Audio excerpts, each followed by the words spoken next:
இந்த மீனவர் உயிரிழப்பு என்பது ஒரு தொடர் சம்பவமாக இருக்கிறது. வருகிறார்கள் என்று தினந்தோறும் சுட்டு வீழ்த்தப்படுகிறார்கள். இன்றைக்கு கூட காலையில் 22 மீனவர்கள் கைது செய்திருப்பதாக செய்தி வருகிறது. சென்னையிலே பழவேற்காட்டிலே மீனவர்கள் போராட்டம் நடத்துகிறார்கள்.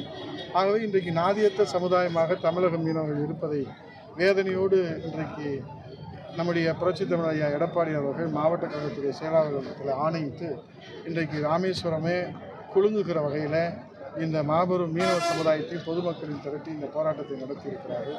இந்த ராமநாதபுரம் மாவட்டத்தை பொறுத்தளவில் இங்கே இருக்கக்கூடிய மாவட்ட கழகத்துடைய செயலாளரும் முன்னாள் அமைச்சர்கள் அண்ணன் அன்வராஜ் அவர்களும் மணிகண்டன் அவர்கள் பட்டியலிட்டு சொன்னார்கள். மருத்துவக் கல்லூரி கொண்டு வந்தது அண்ணா திராவிட முன்னேற்றக் கழக அரசு, சட்டக்கல்லூரி கொண்டு வந்தது அண்ணா திராவிட முன்னேற்றக் கழக அரசு, கலை அறிவியல் கல்லூரியை எடப்பாடியார் முதல்வராக இருக்கிற போதும் அம்மா முதல்வராக இருக்கிற போது மாவட்ட ஆட்சித்தலைவருடைய மாநாட்டில் ஒரே அறிவிப்பில் 3 கல்லூரிகளை கொண்டு வந்தார்.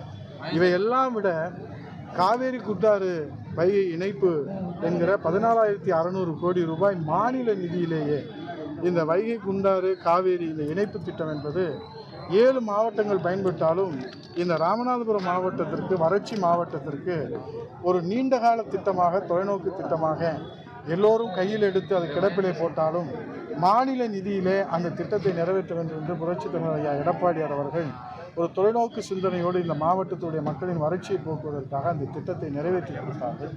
700 கோடி ரூபாய் உடனடியாக துவங்கி புதுக்கோட்டையிலே அன்றைக்கு அந்த திட்டம் துவங்கி வைக்கப்பட்டது இந்த நாடு நன்கறியும். ஆனால் 200 கோடி ரூபாய் நாங்கள் ஒதுக்குகிறோம் சொன்ன திமுக அரசு ஒதுக்கவில்லை. நேற்று சரியாக 3 மணி அளவில் மாநில தலைவர், பாஜக மாநில தலைவர் வெளியுறவுத்துறை அமைச்சரை சந்தித்தார். 6 மணிக்கு ரெண்டு படகும் 22 மீனவர்கள் அரெஸ்ட் ஆகிறாங்க. ஸோ இந்திய அரசு இலங்கை அரசு வலியுறுத்துறதுக்கு யோசிக்கிறாங்களா? என்ன நிலைமை? அதாவது இப்போ நாங்கள் அதை தான் சொன்னோம். இங்கே அண்ணா திராவிட முன்னேற்றக் கழகம் மாவட்ட கழகத்துடைய செயலாளர், முன்னாள் அமைச்சர்கள் பொதுச் செயலாளருடைய கவனத்துக்கு கொண்டு சென்றவுடன் போராட்ட அறிவிப்பை வெளியிடுகிறார். உடனடியாக அவசரமாக மீனவர் பிரதிநிதி என்று சொல்லுகிறார். இங்கே மீனவர் பிரதிநிதி எமிரேட்டிலிருந்து, ஜான்லேருந்து நீங்கள் தான் பார்த்தீங்க. நீங்கள்லாம் இந்த பத்திரிகையாளர்கள், மண்ணின் மைந்தர்கள். உண்மையான மீனவர் பிரதிநிதிகள் இங்கே இருக்கிறார்கள். அவர்கள் மீனவ பிரதி என்று அழைத்து கொண்டு அங்கே சென்று அவருடைய நடவடிக்கையை பார்த்ததானால் கேலி கூத்தாக இருக்கிறது. இவர்கள் அவருக்கு பொக்கே கொடுப்பதும், அவர் இவருக்கு பொக்கே கொடுப்பதும், உட்கார்ந்து கூட பேசினார்களா என்று தெரியவில்லை. நின்று கொண்டே அவர்களை அனுப்பிவிட்டதாகத்தான் எங்களுக்கு செய்தி கிடைக்கிறது. ஆகவே இது ஏதோ ஏமாற்றுகிற ஒரு வேலையாகத்தான் இந்த தொடர் நாடகத்தை அரங்கேற்றுகிறார்கள் தவிர உண்மையான தீர்வு காணும். 10 ஆண்டு காலம் மத்திய அரசு இருந்தபோது இந்த கச்சத்தீவை மீட்பதற்கு அம்மா இந்த கச்சத்தீவை மீட்டாதான் மீனவர்களுக்கு உரிமை காக்கப்படும். 2008 உச்சநீதிமன்றத்தில் வழக்கு தொடராங்க. அதை தான் இங்கே சொன்னாங்க. திரும்ப 2011 சட்டமன்றத்தில், தமிழ்நாடு சட்டமன்றத்தில் நாங்கள்லாம் அதில் அமைச்சராக இருக்கிறோம். வரலாற்று சிறப்பு மிக்க தீர்மானத்தை தமிழ்நாடு சட்டமன்றத்தில் நிறைவேற்றி அந்த வருவாய்த்துறையும் இதிலே வாதியாக சேர்க்க வேண்டும் உச்சநீதிமன்றத்தில். எதிர்க்கட்சியாக இருக்கிற போது அம்மாவே சொந்த முயற்சியிலே அனைத்து இந்திய அண்ணா திராவிட முன்னேற்றக் கழகத்தின் சார்பில் வழக்கு தொடர்ந்து முதலமைச்சராக வந்ததற்கு பிறகு சட்டமன்றத்தில் தீர்மானம் நிறைவேற்றி அதற்கு பிறகு வருவாய்த்துறையை அதிலே வாதியாக சேர்க்கிறார். இந்த வழக்கு இன்னும் நிலுவையில் இருக்கிறது. அது குறித்து இதுவரை ஒரு வாய்தா கூட நடந்ததாக நமக்கு செய்திகள் இல்லை, நீங்களும் பார்த்ததாக தெரியவில்லை. 10 ஆண்டு காலம் மத்திய அரசு கச்சத்தீவை பற்றி பேசுகிற மத்திய அரசு அது குறித்து ஏதாவது அறிவிப்பு வெளியிட்டிருக்கிறதா? ஆகவே இதை மீட்டாதான் மீனவர்களுக்கு உரிமை காக்கப்படும். 2008 உச்சநீதிமன்றத்தில் வழக்கு தொடராங்க. அதை தான் இங்கே சொன்னாங்க. திரும்ப 2011 சட்டமன்றத்தில், தமிழ்நாடு சட்டமன்றத்தில் நாங்கள்லாம் அதில் அமைச்சராக இருக்கிறோம்.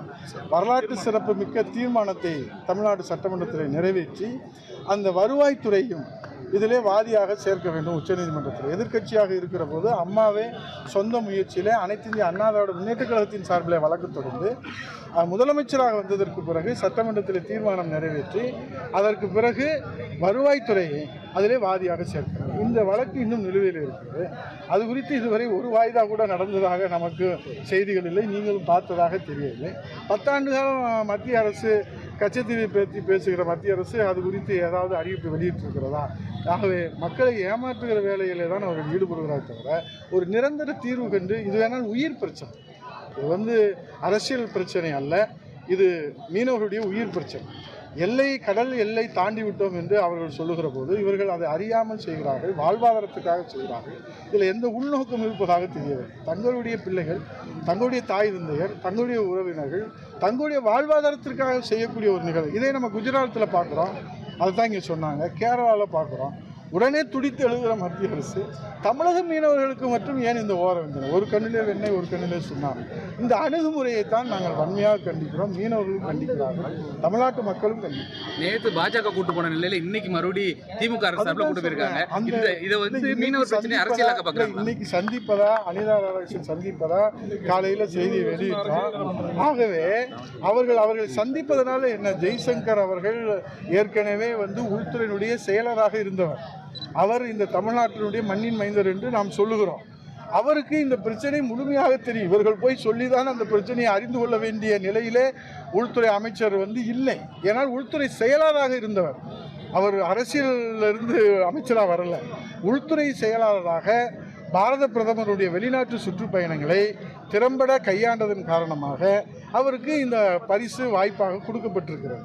ஆகவே மீனவர் பிரச்சனை, கச்சத்தீவு பிரச்சனை, அதனுடைய ஒப்பந்தம், அது ரத்து செய்வது என்ன, அது இந்திய அரசியலமைப்பு சட்டத்துக்கு எதிரானது, உச்சநீதிமன்றத்துடைய தீர்ப்புக்கு எதிரானது, தமிழ்நாட்டினுடைய பகுதியை தமிழ்நாட்டுடைய சட்டமன்றத்தினுடைய தீர்மானம் இல்லாமல் அதை ஒப்பந்தம் போட்டது தவறு.